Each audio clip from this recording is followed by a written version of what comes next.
Mitch Matthews. Chapter 1. October 4th. Mitch, could you get some of those? My wife, Emma, said. Are they the piggy ones?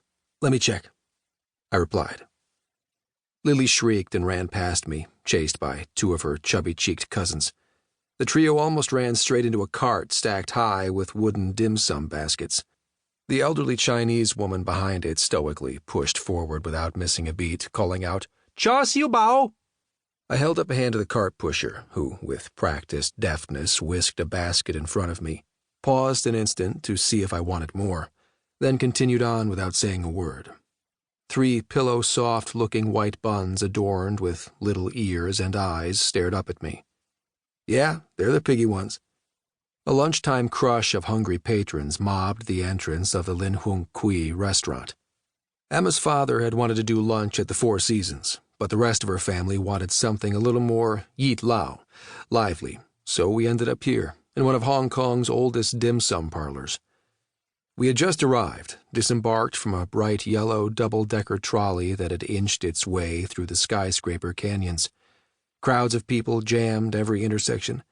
It was the middle of the Golden Week, the holiday after National Day, the Chinese equivalent of the 4th of July and Thanksgiving all rolled into one.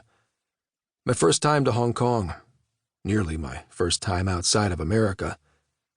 I wrote a few notes into my journal trying to capture the mood of the place. The leather-bound pad was a gift from my wife.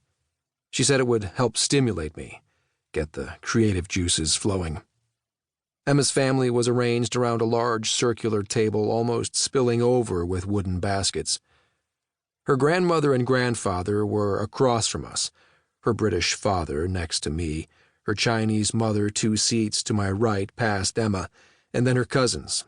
I did my best, but I was terrible at remembering names, even in English, never mind Cantonese. "Lily Pad, come on, sit down and eat." I put one arm out to intercept her on her next pass around the table. She squealed, but let me wrap her up and pull her onto my lap.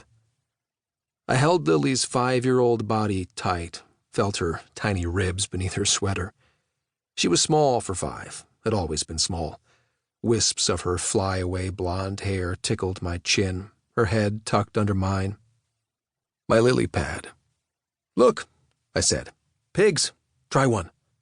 I picked one up in demonstration and bit into it, tasted oozy, salted egg beyond the soft dough. My daughter crinkled her nose. A fussy eater, like her mother. It was a constant battle to get her to eat, as opposed to me, where the battle went the opposite way. She leaned into me, and with one of her little index fingers she traced a pattern into the palm of my left hand. It was a secret game we played, a way to talk without talking.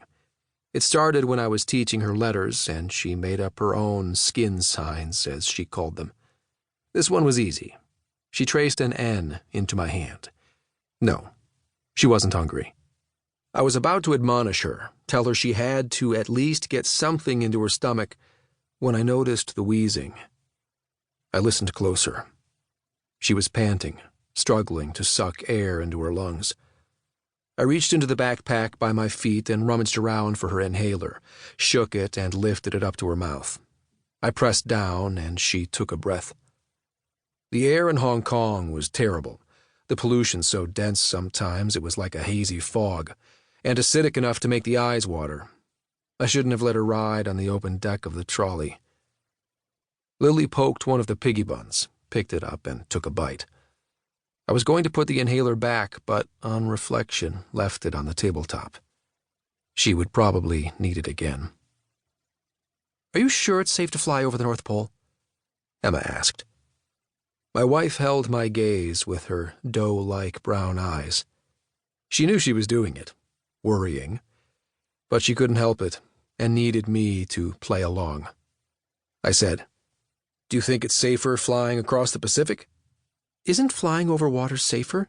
"Not for me." She shook her head. "Your daughter is going to learn to—" "Anyway," I changed the topic. "It is mostly water.